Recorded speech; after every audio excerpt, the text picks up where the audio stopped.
जो सेक्शन 17 है उसमें एडमिशन को डिफ़ाइन किया गया है साक्ष्य अधिनियम 1872 में। अब एडमिशन जो टर्म है, ये टर्म इससे रेलिवेंट होती है जो स्टेटमेंट जो दी जाती है किसी पर्सन द्वारा, जो रेलिवेंट फैक्ट होना चाहिए, जो मैटर जो लिटिगेशन के अंदर है बाय द पार्टीज़, ठीक है।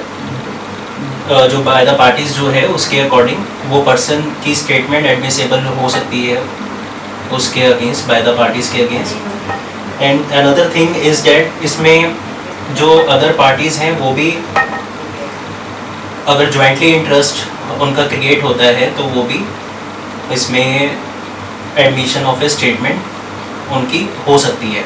और जो ए पीसफुल ऑफ एविडेंस जो है वो काफ़ी हेल्पफुल होता है उसको रिजॉल्व करने के लिए, उसको इंटरप्रिटेट करने के लिए कि ये वाकई में जो रेलिवेंट फैक्ट्स है कि नहीं है, जो एडमिशन ऑफ ए स्टेटमेंट है वो उससे रेलिवेंट है कि नहीं है। तो ये चीज़ इसमें एविडेंस उसमें प्रूफ किया जा सकता है, admission of A other statement, ठीक है। अब admission of A other statement ये प्रूफ किया जा सकता है। अब इसमें सेक्शन 17 में एडमिशन जो डिफाइन डील करता है, जो उसमें दिया गया है बेसिकली कि एडमिशन ऑफ ए स्टेटमेंट किस प्रोविज़न के अकॉर्डिंग वो प्रोवाइड करी जा सकती है, प्रोड्यूस की जा सकती है। तो एक तो ओरल स्टेटमेंट दी जा सकती है, ओरल एडमिशन स्टेटमेंट दी जा सकती है बाय द पर्सन और by the parties against the person who against the opponent, ठीक है। तो इसमें ये प्रोविज़न दिया गया है। एक तो ओरल स्टेटमेंट एडमिशन हो सकती है ऑफ ए स्टेटमेंट की। सेकेंड अनदर थिंग इसमें आपका क्या कहते हैं डॉक्यूमेंट्री बेस्ड एविडेंस दिया जा सकता है जो एडमिशन किया जा सकता है, ठीक है। और थर्ड इसमें जो इलेक्ट्रॉनिक फॉर्म में जो एविडेंस एडमिशन है स्टेटमेंट वो भी दी जा सकती है। जो एक कंटेंट ऑफ मैटर है ये सारा इन फॉर्म में इन प्रोविज़न के, इस प्रोविज़न के अकॉर्डिंग ये सारा कंटेंट जो है प्रोड्यूस किया जा सकता है as a admission of a statement, जो कि सेक्शन 17 डील करता है। अब इसी में मैं आपको सेक्शन 18 भी बताऊंगा।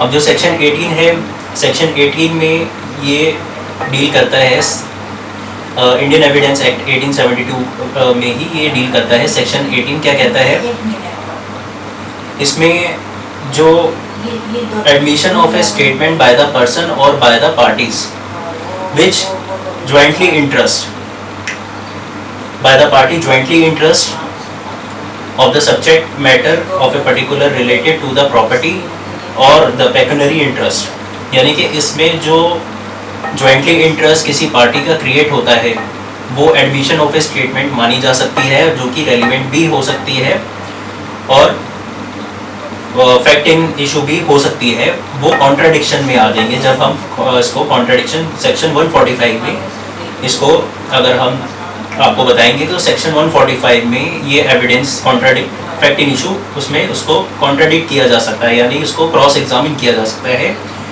लेकिन वो एडमिशन ऑफ ए स्टेटमेंट इसके bye the parties jointly interest of the property और पेक्यूनियरी इंटरेस्ट, किसी प्रॉपर्टी से रिलेटेड अगर किसी ज्वाइंटली इंटरेस्ट पर्सन होता है किसी का, तो उसकी एडमिशन ऑफ ए स्टेटमेंट वो मानी जाएगी।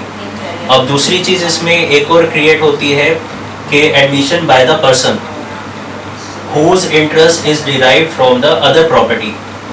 अब यहाँ पे जो बताया गया है कि जो पर्सन का इंटरेस्ट डिराइव्ड होता है अदर प्रॉपर्टी के बेस पे। अब यहाँ पे जो पर्सन जो है उसकी स्टेटमेंट जो है एडमिसेबल होगी अंडर सेक्शन 18 के अकॉर्डिंग विद उसका जो इंटरेस्ट क्रिएट होगा अदर प्रॉपर्टी में। अब इसको अकॉर्डिंग सेक्शन 18 में मैंने ये बताया है, इसको मैं एग्जांपल के तौर पे मैं आपको भी बताऊंगा कि इसमें मैंने बताया कि by the party whose interest jointly to be admissible of the statement related to the property और पेक्यूनियरी इंटरेस्ट। अब मैंने यहाँ पे आपको एक चीज़ ये बताई है कि यहाँ पे जी एक एग्जांपल के तौर पे मैं आपको इसमें एक क्लियर कर देता हूँ कि एक नारायण पर्सन है, ठीक है, और वो डाइड हो जाता है, वो मर जाता है, जिसमें अदर लीग और अपनी वो विल में लिख के जाता है कि उसके अदर हेयर इज XYZ। अब उसके अलावा और अदर कोई लीगल हेयर्स उसके नहीं होंगे। अब यहाँ पे क्रिएट होता है A और B, का इंटरेस्ट क्रिएट हो गया, ज्वाइंटली इंटरेस्ट क्रिएट हो गया उस प्रॉपर्टी पे, कि जो नारायण है वो विल में तो लिख के गया है कि किसी का भी इस पे अदर कोई लीगल हेरिस इसमें कोई होगा नहीं, किसी और का इंटरेस्ट नहीं होगा। अब यहाँ पे एडमिशन ऑफ ए स्टेटमेंट जो सेक्शन 18 जो प्रूफ होगी, जो ए और बी को करनी होगी कि उसका लीगल इंटरेस्ट जो है उस प्रॉपर्टी पे है, वो जो कि उसकी स्टेटमेंट जो है एडमिशेबल होगी अगेंस्ट द XYZ, जो अब उसको as a after the decrees of the Narayan, जो अब उसको बना के गए हैं XYZ को। तो यहाँ पे जो स्टेटमेंट होगी jointly interest derive from the property. अब यहाँ पे जॉइंटली किसकी इंटरेस्ट डिराइव हुई है, ए और बी की। तो यहाँ पे ए और बी की जो स्टेटमेंट है वो एडमिसेबल प्रूफ होगी, स्टेटमेंट जो है एडमिसेबल प्रूफ की जाएगी as per the provision of the section 18 के अकॉर्डिंग वो प्रोविजन जो है उसको प्रूफ करनी होगी, वो मानी जाएगी सेक्शन 18 के अकॉर्डिंग। तो ये प्रोविज़न इसमें डील करता है। और इसमें एक और प्रोविज़न मैंने आपको बताया सेक्शन 18 का, एक इसमें पर्सन की जो एडमिशन ऑफ ए स्टेटमेंट है डिराइव्ड होगी फ्रॉम द अदर प्रॉपर्टी। अब अदर प्रॉपर्टी पे कैसे पर्सन की इंटरेस्ट कैसे डिराइव्ड होगा वो एक एग्जांपल के तौर पे मैं आपको बताता हूँ। अब इसमें एक ए पर्सन है, वो फॉर्मर ऑनर है ऑफ द पर्टिकुलर हाउस, ठीक है। जो ए पर्सन है वो किसी प्रॉपर्टी का एक पहले से मालिक रहा है और उसने उस पोसेशन पे भी वो उस टाइम मौजूद है जब उसने सेल करी है सी को। अब बी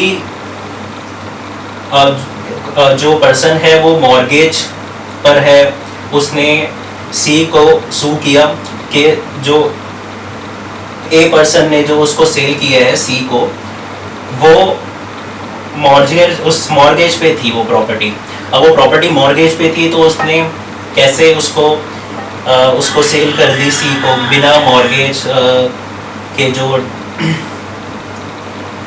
जो भी उसको इंटरेस्ट जो क्रिएट किया था उस पर मॉर्गेज को, बी को इंटरेस्ट जो भी उसको ट्रांसफ़र किया था, तो वो मॉर्गेज जो ट्रांसफ़र किया था बी को, वो कैसे उसने वो रिडीम किए हुए, कैसे उसको प्रॉपरली क्लोज किए हुए मॉर्गेज जो डीड है उसकी सारी लीगली प्रोसिक्यूशन लीगली जो उसकी प्रोसीडिंग है वो सारी उसको कंप्लीट करने के बिना उसने कैसे सी को सेल कर दी। तो यहाँ पे बी ने मॉर्गेज रिकवर के लिए सू किया सी पे। अब यहाँ पे सी ने बर्डन ऑफ द प्रूफ उस पर यह था कि उसने बी ने कोई हाइपोथिकेटेड प्रॉपर्टी नहीं है उसके पास, ठीक है। यहाँ पे उसने जो सी पर्सन है जिसको अब वो प्रेजेंट में जो ऑनर है उसको ये बर्डन ऑफ प्रूफ था कि बी के पास हाइपोथिकेटेड कोई प्रॉपर्टी नहीं थी, मॉर्गेज प्रॉपर्टी कोई नहीं थी। अब यहाँ पे बी को प्रूफ करना था जो कि इंटरेस्ट डिराइव्ड होता है बाय द पर्सन, जो कि अब वो ऑनर नहीं है, जो कि फॉर्मर ऑनर है, वो पर्सन जो है अब उसका इंटरेस्ट डिराइव्ड होगा फ्रॉम द प्रॉपर्टी, जो कि अब प्रॉपर्टी सी के नाम पर है। तो उसकी जो एडमिसेबल ऑफ द स्टेटमेंट होगी वो अगेंस्ट सी के ही होगी, ठीक है। तो ये सेक्शन 18 में ये प्रोविज़न दिया गया है। अब सेक्शन 19 की बात कर लेते हैं। अब सेक्शन 19 जो है साक्ष्य अधिनियम 1872 का, अब जो सेक्शन 19 कहता है admission of a person by the interest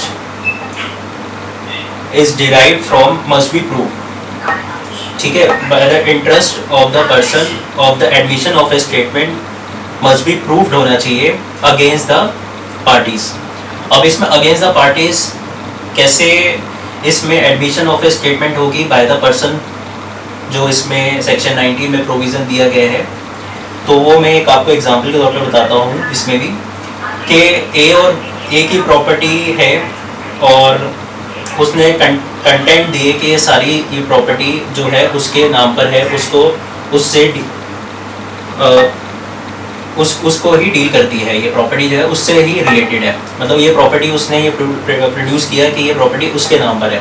ऐसी बी ने जो सेकंड पार्टी है उसी ने भी प्रूव किया, कंटेंट दिए, सच रेलिवेंट डॉक्यूमेंट दिए कि ये भी उससे ही डिराइव करती है प्रॉपर्टी। अब यहाँ पे bye the person is derived, ठीक है। यहाँ पे जो पर्सन की जो admission of a statement derived होगी एडमिसेबल होगी बाय द पार्टीज। अब यहाँ पे जो पार्टीज हैं, दोनों पार्टीज के बीच में पर्सन की एडमिसेबल ऑफ ए स्टेटमेंट मानी जाएगी, दोनों पार्टीज के बीच में। यहाँ पे दोनों पार्टीज ने अपना जो फैक्ट्स दिए हैं वो दिए हैं कि वो दोनों उस प्रॉपर्टी के मालिक हैं। अब यहाँ पे जो थर्ड पर्सन है उस पर्सन की एडमिसेबल ऑफ स्टेटमेंट जो है एडमिशन की जा सकेगी सेक्शन 19 के अकॉर्डिंग, जो कि मस्ट बी प्रूव होनी चाहिए कि उन दोनों पार्टीज़ के बीच में जो सी स्ट्रेंजर है वो उसकी एडमिसेबल ऑफ स्टेटमेंट उस डॉक्यूमेंट के बेस पे प्रूफ हो सकती है जो उसके पास होगी। कि सपोज अगर मान लो ए और बी दोनों अपने प्रूफ करते हैं कि ये प्रॉपर्टी उसके नाम पे है, सपोज दोनों ब्रदर हैं, तो ऐसे में दोनों ब्रदर के नाम पे प्रॉपर्टी जाहिर सी बात है वो अभी किसी के नाम पे ट्रांसफ़र हुई नहीं होगी, जो कि ऐसा हो सकता है और नहीं भी हो सकता है, जो कि फैक्ट इन इशू भी हो सकता है, रेलिवेंट फैक्ट भी हो सकता है, वो अदर बेस पे डिपेंड करता है। अब इसी में चीज़ आ जाती है सी जो स्ट्रेंजर है। अब सी स्ट्रेंजर कहता है कि जी ये प्रॉपर्टी तो आप में से किसी की नहीं है, ये तो थर्ड जो आपके जो पर्सन है पिताजी हैं वो उन्होंने बेच दी थी। तो यहाँ पे अगर वो ये चीज़ कह देता है, ठीक है, अगर वो ये चीज़ कह देता है तो वो चीज़ इसको एडमिसेबल मानी जाएगी सेक्शन 19 के अकॉर्डिंग। ठीक है, तो ये आपको समझ में आ गया होगा कि सेक्शन 17 एडमिशन डिफाइन करता है कंटेंट ऑफ द डॉक्यूमेंट्स। अब सेकंड थिंग इसमें मैंने आपको बताया था सेक्शन 18 का, सेक्शन 18 जिसमें जॉइंटली इंटरेस्ट डिराइव्ड होता है बाय द पार्टीज। ठीक है, और उसी में मैंने सेक्शन 18 में आपको बताया था कि जो सेक्शन 18 के अंदर जो मैंने आपको बताया था bye the person interest is derived from the other property. ठीक है, जो अदर प्रॉपर्टी पे इंटरेस्ट डिराइव होता है किसी पर्सन का। अब इसमें जो मैंने सेक्शन 19 भी आपको बताया है, इसमें admission of a statement must be prove by the person against the parties, जिसमें दो पर्सन आगे, इसमें दो पार्टीज आ गई और उसमें एडमिशन ऑफ ए स्टेटमेंट आ गई जो कि मस्ट बी प्रूव हो गई है, जो कि मैंने आपको सी वाला बताया है, उसने प्रूव कर दिया है ए और बी के अगेंस्ट। तो यहाँ पे आपको पता चल गया होगा जो एडमिशन ऑफ ए स्टेटमेंट है बेसिकली वो स्टेटमेंट जो कि दी जाती है as a for a evidence should be against the other parties must be by the person और बाय द पार्टीज। ठीक है, तो ये सेक्शन 17, 18 और 19 ये इसमें डील करते हैं इंडियन एविडेंस एक्ट 1872 में।